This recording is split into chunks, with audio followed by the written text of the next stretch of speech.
Hello guys, आज की इस वीडियो में हम कंडीशनल सेंटेंस के बारे में जानेंगे। सबसे पहले बात करें तो कंडीशनल सेंटेंस दो तरह के होते हैं। पहला है इफ क्लॉज और दूसरा है मेन क्लॉज। हम ऐसे भी समझ सकते हैं कंडीशनल सेंटेंस का दो पार्ट होता है और पहला पार्ट है इफ क्लॉज और दूसरा पार्ट है मेन क्लॉज। तो दोस्तों, यहाँ पर हमारे पास कुछ खास रूल्स है और वो रूल करके हम कंडीशनल सेंटेंस को इस्टेब्लिश करेंगे। अब पहले बात तो इफ़ क्लॉज, अगर सेंटेंस में इफ़ इंक्लूडेड है तो हम उसे कह सकते हैं इफ़ क्लॉज। और मेन क्लॉज उसके बाद जो भी क्लॉज आएगा हमारा वो मेन क्लॉज होगा, या फिर वो पहले ही प्रेजेंट हो सकता है मेन क्लॉज। इफ़ क्लॉज और मेन क्लॉज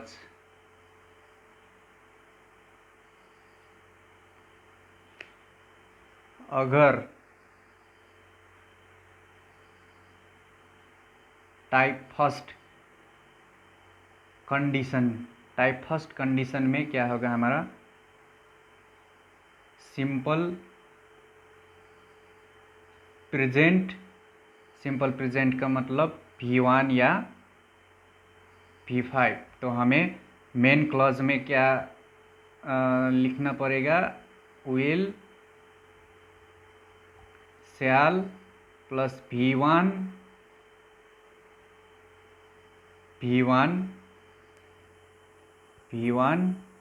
V5। तो इसी तरह V5 और यहाँ पर होगा कैन होगा, मे होगा, मस्ट, etc।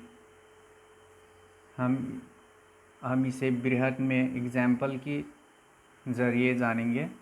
तो इस तरह हमारा सेकेंड टाइप कंडीशन में क्या होगा, सिंपल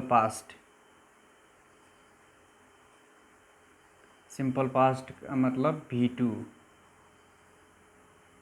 सिंपल पास्ट का मतलब V2 और should, would, could, might plus V1। Should, would, could, might plus V1 simple past का कंडीशन में मेन क्लॉज इस तरह की होगा। और इसी तरह type third past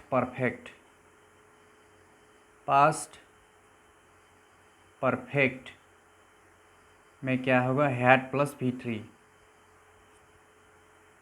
past perfect में हैड प्लस V3। और यहाँ पर मेन क्लॉज में होगा should, would, could, might plus have plus V3। तो ये रहा हमारा रूल्स। अब हम इसे डिटेल में जानेंगे, ये कंडीशनल सेंटेंस क्या है। कंडीशनल सेंटेंस, जैसा कि हमने कहा, कंडीशनल सेंटेंस का दो पार्ट होते हैं। पहला है इफ क्लॉज। इफ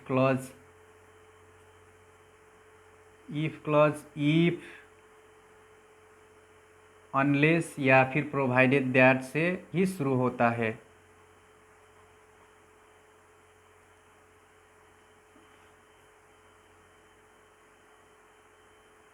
और मेन क्लॉज की बात करें तो मेन क्लॉज में ये सब नहीं प्रेजेंट होता है। और हम ये भी कह सकते हैं कि main clause if unless provided that से शुरू नहीं होता है। चलो, इसे समझने के लिए हम कुछ एग्जाम्पल देते हैं। Example number 1,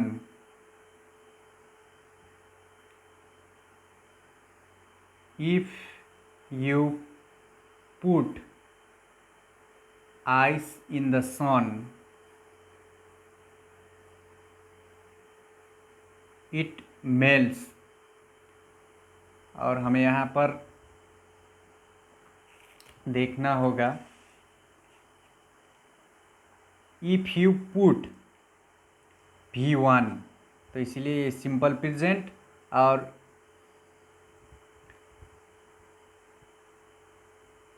simple present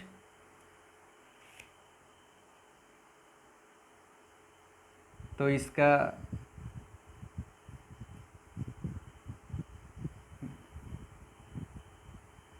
if clause इसका ये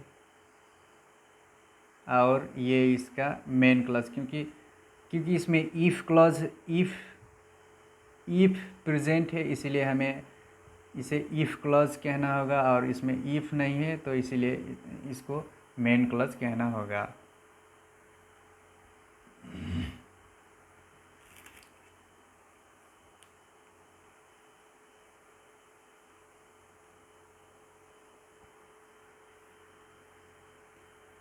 और एग्जाम्पल नंबर 2 में हमारा if water boils it changes into steam. If water boils it changes into steam।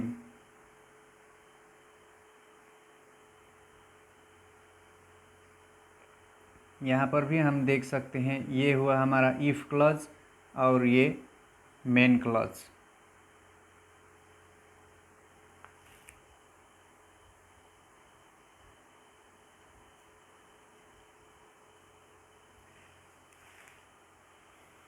और एग्जाम्पल नंबर 3,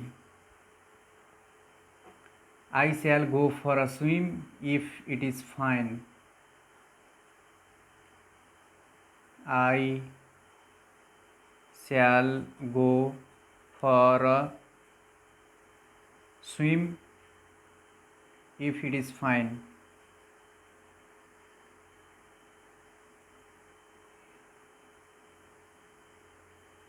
यहाँ पर हुआ हमारा ये इफ़ क्लॉज और आई शैल ये हुआ हमारा मेन क्लॉज। तो दोस्तों ये था कुछ एग्जाम्पल जिसकी मदद से कंडीशनल सेंटेंस को समझने में हमें आसानी होगा। तो दोस्तों आज की वीडियो बस इतना ही। अगर वीडियो पसंद आया तो please like, comment, share and subscribe my channel. Thank you.